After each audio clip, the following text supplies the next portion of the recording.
তাদের দেখে আমরা কেউ হাসি, কেউ ঘৃণা করি, আবার কেউ ভয় পাই, কিন্তু কখনো কি ভেবেছেন তারা কারা, পুরুষ না নারী? নাকি আলাদা কোনো সত্তা?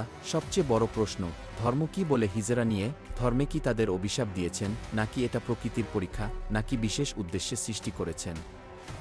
আর সমাজ কিভাবে তাদের দেখে, আমরা কেন তাদের মানুষ হিসেবেও দেখি না? আজকের ভিডিওতে আমরা জানব ধর্ম হিজরা সম্পর্কে কি বলে।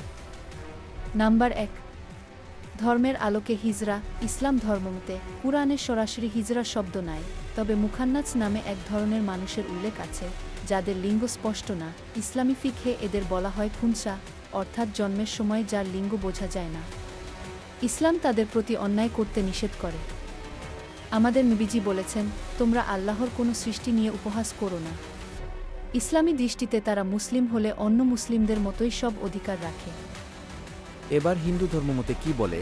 হিন্দু ধর্মে হিজরাদের নিয়ে অনেক গল্প আছে।